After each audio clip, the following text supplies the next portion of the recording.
আসসালামু আলাইকুম ওয়া রাহমাতুল্লাহি ওয়া বারাকাতুহু। প্রিয় শিক্ষার্থী বন্ধুরা, আমি নেক্সট এর আগের লেসনে বলেছিলাম যে আপনাদেরকে পাসওয়ার্ডটা হ্যাশ কোড করে মারতে হবে, কারণ আমরা এই যে পাসওয়ার্ডটা পাচ্ছি বা পাসওয়ার্ডটা দিচ্ছি, এই পাসওয়ার্ডটা কিন্তু এইভাবে দেওয়া যাবে না। মানুষের বোধগম্য বাস্তব মনে করেন যে আপনার ডাটাবেস সে হ্যাক করতে পারলো বা ডাটাবেস সে হ্যাক করে ফেলেছে, তখন কি সে পাসওয়ার্ডটা পাবে?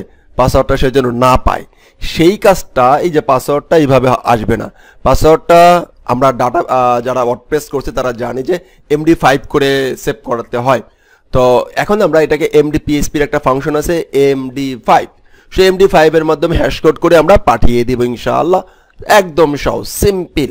কি কোথায় করব? আমরা যখন সাইন আপ বাটন এখানে এসেছিলাম, এইখানে আমরা সেভ, এই যে ইউজার সেভ, রাইট না? সেভ না? সেভ, হ্যাঁ। এইখানে এসে একটা কাজ করব, user save, fine user save, হ্যাঁ fine.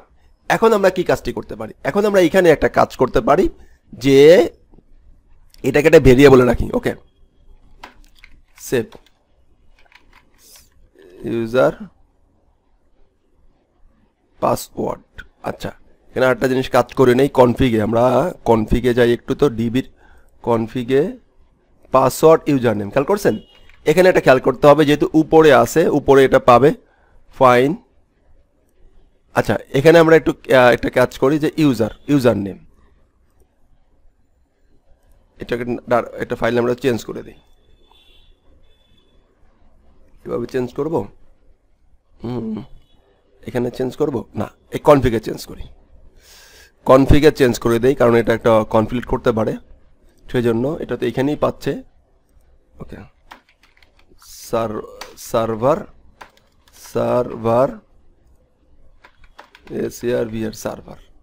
Okay, server user name and server password এখানে চেঞ্জ করলাম, কারণ এটা এখানে কনফ্লিক্ট করার সম্ভাবনা থাকে।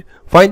এখন আমরা এই যে পাসওয়ার্ডটা পাইছি, এই পাসওয়ার্ডটাকে এইভাবে করে করতে পারি। দেখেন, জাস্ট আমরা কাট করে এখানেও করতে পারি, MD5 এর ভিতরে এটা পাস করে দেবো।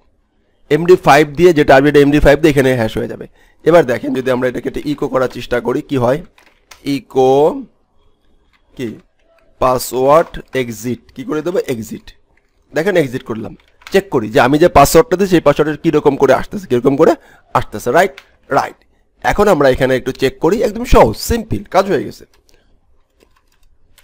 PHP লার্ন অথে না, মূলত সাইন আপে যাব।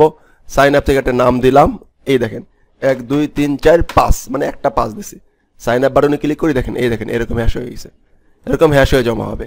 আবার এটাকে কপি করে রাখি, খেয়াল করেন। আবার মনে করেন এটা ডাইনামিকলি চেঞ্জ হবে না, এটা এরকম আসলো না। আমরা যদি আবার এইখান থেকে সে 1 2 3 4 5 এরকম দিছিলাম, মনে দেখেন একই আসছে। ও কিন্তু এটাকে একই করে রাখবে, সেভ দেখেন সবসময় একই করে রাখবে। তো এখন আমরা কি করব? এখন এটাকে সেভ করে দিব, দ্যাটস ইট। জাস্ট এখান থেকে এখন এক্সিটটা আমি তুলে দিই, কাজ শেষ। আমার প্রাথমিক সেভ করা কাজ শেষ। খেয়াল করেন, খুবই গুরুত্বপূর্ণ এবং কাজ শেষ, এবার আমরা ডাটাবেসের সমস্ত ডাটাগুলো একটু রিমুভ করে দিই। আস্তে সুন্দর করতেছি না? সবগুলোকে রিমুভ করে দিই। ফাইন। এখন আমরা এখানে আসি, এটা আমাদের মেইল ট্র্যাপটা ওপেন করতে হবে না? এটা মেইল ট্র্যাপ ওপেন করে নিতে হবে, কারণ এখানে একটা কোড যাবে।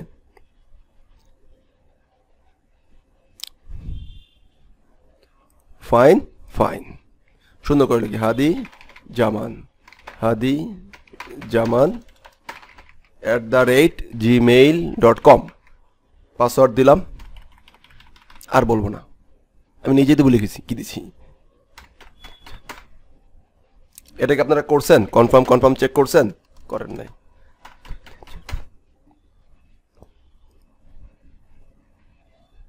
মেল যাচ্ছে, একটু সময় নেবে, কারণ মেইল সার্ভার থেকে মেইল ট্রান্সফার হচ্ছে। মেইল চলে গেছে, ফাইন। আমরা এখন আসি, এখানে কোড বসাইতে বলতেছে, এখানে আসি, দেখি একটা কোড আসছে। ফাইন, আমরা ডাটাবেসে যাই, একটু চেক করি, দেখছেন হ্যাশ হয়ে গেছে। কি হয়ে গেছে? হ্যাশ হয়ে গেছে। ফাইন। এবং এটাকে এখন আমরা ভেরিফাই করে নিই, এবং দেখেন ডাটাবেসে যান, দেখেন পেন্ডিং, কি আছে? পেন্ডিং। ওকে, ফাইন। এখন আমরা এটাকে দিয়ে দিই, দিয়ে ভেরিফাই ক্লিক করি, সাবমিট, এবং ক্লিক করে দেখেন আমরাই কিন্তু কাজগুলো দেখেন করতেছি, দেখছেন অ্যাপ্রুভ। দেখছেন আমরা সিস্টেমটা আমরা বানাইছি না? আমরা বানাইছি, বাট এখন আমার প্রবলেম, এই যখন আমরা এখানে রেজিস্ট্রেশন যখন আমরা চেক করতে যাব, কি করতে হবে, চেক করতে যাব, তখন একটা প্রবলেম ক্রিয়েট করবে। খেয়াল করেন, আমরা এইখান থেকে আমরা আমাদের হলো যে ইউজার নেমটা দিলাম, বাট মানে কিন্তু আমি আমার পাসওয়ার্ডটা দিলাম। পাসওয়ার্ডটা দিয়ে যখন দিতেছি তখন আমি বলতে ভের সরি। কেন সরি? কারণ আমরা যখন এখানে সাইন আপ করতেছি, চেক করতেছি, লগ ইন চেক করতেছি, তখন সেই যে লগ ইনটা পাচ্ছি, যে পাসওয়ার্ডটা পাচ্ছি, সেই পাসওয়ার্ডটাকেও MD5 করতে হবে। কি করতে হবে? MD5 এর ভিতর থেকে পাস করে দিতে হবে। তাহলে আমরা এখান থেকে আবার ইউজার পাসওয়ার্ডটা পেয়ে যাব। ওই যেভাবে দিচ্ছে ও সেভাবে ঘুরে এখানে পাওয়াই দেবে। খেয়াল করেন, ঠিকই, ফাইন। লগ ইন করছে, লগ ইন করে ফেলতে পারছি। তাহলে MD5 করে লগ ইন আমাদেরকে সেভ করাইছি এবং হচ্ছে আবার চেক করার সময় MD5 করে নিছি। এই জিনিসগুলো যদি প্রথমে দেখা যায় তাহলে কিন্তু আপনাদের মাথার উপর দিয়ে যাইতো। আমি প্রয়োজন হয়েছে আস্তে আস্তে আস্তে করে দেখানোর চেষ্টা করছি। তো আশা করছি যে ইউজার নিয়ে মোটামুটি আমাদের সমস্ত কাজবাজ শেষ। এর পরের পার্টে আমরা আস্তে আস্তে করে পরবর্তী পার্টগুলো শুরু করব। তো আমাদেরকে এই সেশনে মোটামুটি ইউজার নিয়ে সমস্ত কাজবাজ করতে পারলাম। যখন আমরা যদি লগ আউট করি যদি ড্যাশবোর্ডে যাওয়ার চেষ্টা করি, তাও মনে হয় পারবো না, মনে হয় পারবো না। তো সব কিছু মোটামুটি চেষ্টা করেছি, কাজ করেছি।